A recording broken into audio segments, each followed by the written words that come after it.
Hi guys, it's Anne here, and today's video is my update for my Pan That Palette project as well as my palette roulette project. So what I'm doing is doing my Pan That palette, but I'm also picking monthly palettes to use just so I don't feel like I'm neglecting my other babies in my palette collection. And I feel like it's working so far, so I'm continuing on with that.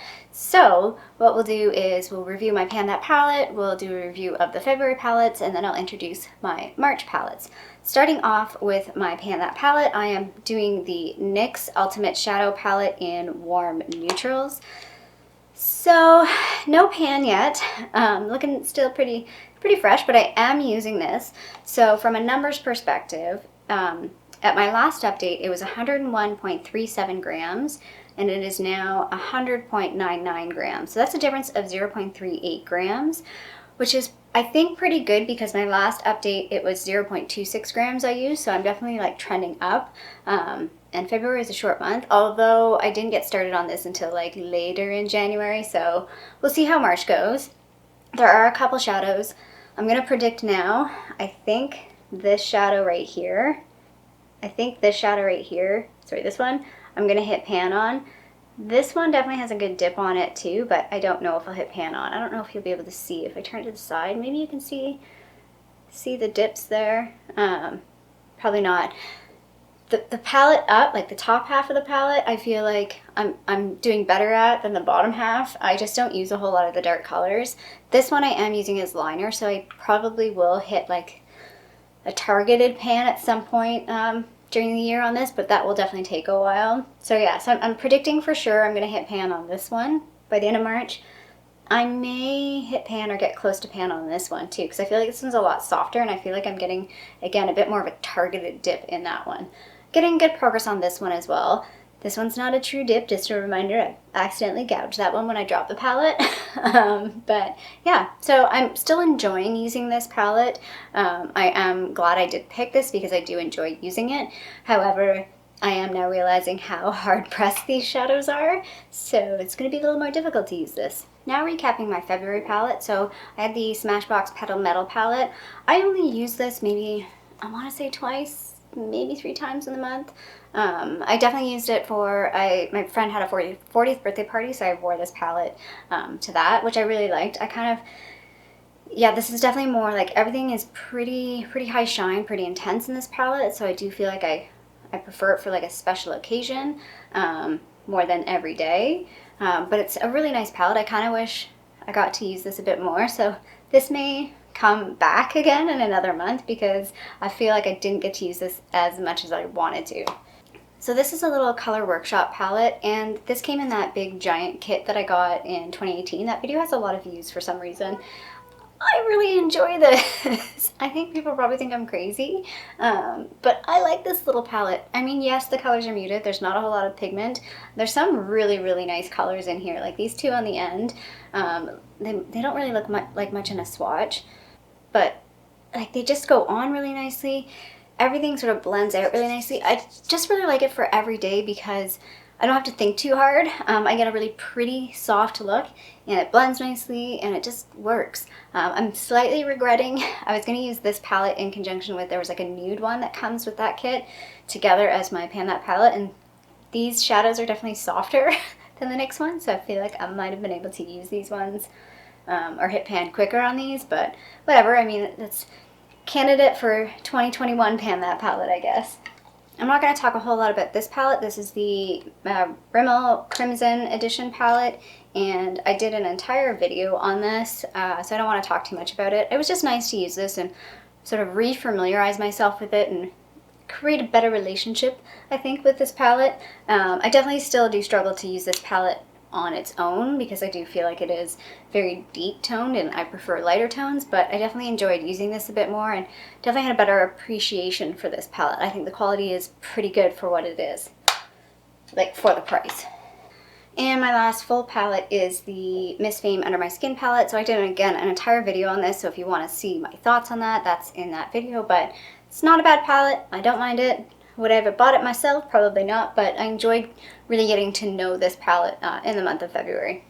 I threw in a couple little quads from the Color Workshop set that I got at the end of 2019, and this one is maybe as much as I like the colors and I was intrigued by this one, I actually think I like this one better. This one's like the pinkier shade. And I felt like when I wore this, I had like a really nice sort of monochromatic look with my Project Pan blush and my Project Pan, I wore the O Snap lip liner with the Julep lip gloss, and I felt like I had this like really nice monochromatic pink look that I really liked. Like, it was very flattering, and it reminded me, does anybody remember, there used to be infomercials, I want to say like late 90s, early 2000s, of a beauty product or brand. I don't even remember what the brand is, and this is what I wish I could remember, and they sold sort of like a monochromatic makeup kit. So there was like a pink toned one and a peach toned one. I think they had like lighter and darker versions, and it was just very flattering because it was that monochromatic look. And I don't know, I just got that vibe when I used this with my Project Pan stuff. So I might do a get ready with me with that look because I was really satisfied with it. And I do like to do a get ready with me with my Project Pan stuff, just again showing how I use it every day. So I might do that. I'm not sure if I'll do that for the month of March, but maybe in the month of April, we'll see. And I'm pretty sure I used this in a video, but I can't remember. This is the Ace Beauty. I did. This is the Ace Beauty, sorry. Glimmer Shadow in Cotton Candy. Again, really pretty color. Not something that I would gravitate towards on an everyday basis, but really pretty. And then I definitely used this a few times. This is one of my favorite shadows. This is the Amber Rush L'Oreal Infallible eyeshadow. I used this in conjunction with that bigger Color Workshop palette, and I really liked the look that came out of that, because normally I just use this as like a one and done, but it was kind of nice to play with this in conjunction with some other shadows and create like a little bit of a different look. So yeah, I really enjoyed that. As I feared, I picked way too much for February, and I didn't get around to using these two. These are the two loose shadows from Firene. This is Nihiro, and this is Winter Sunrise. This one's like a sample, so that's why it's different packaging. Yeah, I just didn't get around to using them. So I'm going to keep these in for March, and hopefully I will remember to use these for March. Speaking of March now, let's get into the March pick. So sticking with the single shadows, I decided to kind of pick two sort of cream-ish shadows alongside those two loose ones. So the first one is this Appeal Liquid Eyeshadow. This came in a BoxyCharm. I remember really liking this, so I definitely want to remind myself again what this is like and play with it a little bit more. But yeah, I remember it being really interesting and different. And then this is the Laritzi Liquid Beam in Pearl. So I think this is actually supposed to be more of a highlighter, but in December, January, I used it a few times as like an inner corner highlight, and I want to play with it a bit more in that aspect. This has been sitting in my like everyday makeup, but I kind of keep forgetting it's sitting there. So now that I'm mentioning it, I want to like purposefully use it in March and see sort of what other ways I can use this. Like perhaps it could be a brow bone highlight, or maybe I can tap it over top shadow. I'm not sure, but I'm going to play with it. Perhaps I can even maybe use it as a highlighter, but I remember it being really glittery, I think, so I probably don't want to use it as a highlighter. So I've picked two small little palettes. The first one is this Pixie by Petra Duo in Orchid Ornament. I'm trying to be really careful with this. The one shadow the one that I really like, the lighter color, smashed, so I repressed it, but it's definitely precarious, but it's such a beautiful color, and I do really like this little duo. I wore this a lot in December after I bought this, and I'm definitely looking forward to using that this month. And this is the little trio, an Ipsy by NYX trio, so it came in an Ipsy box, so I've had this for quite some time, but I do like it. It's actually not a bad little trio. Oh, there's a little thing in there. It's not a bad little trio for like everyday use. Let's just swatch these two colors here. I won't swatch the black because the black is a black, but these two colors. So these are the two colors there. I think they're really nice. They work well for every day. Let's do a little swatch there. Hopefully you can see that. The lighter color is very close to my skin tone. But yeah, they work really well for an everyday look. It's actually a really nice palette for travel as well. So I'm not sure. I've booked a vacation. Not sure if it will happen given current global environment conditions, aka coronavirus, but hopefully it still happens. So if it happens, I might take that palette with me. I'm not sure I'll take my Pan Matte palette because I want to travel pretty light, so I might take that trio instead. And I have three larger palettes that I'm going to use in the month of March. So the first one is this e.l.f. Rose Gold palette. I'm actually wearing this today, and I like this palette. So the interesting thing about this palette, though, that I'm somewhat somewhat intrigued by or concerned by is I think this may be very similar to the CoverGirl palette, the one that I used in January. So I might do that as a video in this month, comparison video, just to see how similar they actually are. Part of me feels like quality-wise this one might be better, but part of me is also thinking that that's probably because this is newer. And again, the comparison might, I don't know if the comparison is a moot point because I know the CoverGirl Rose, it's the Roses palette. I'm pretty sure they've changed that. Like they've changed, like at least the packaging they've changed. So I don't know if the formula or the shades have changed as well, but whatever. I might still just do the comparison because if you have the original Roses, it might give you an idea if this is basically the same thing. The second palette that I'm going to play with this month is the Sugar Pill Little Twins Stars palette. Again, this came in my BoxyCharm, and I think I've maybe used it once on my eyes.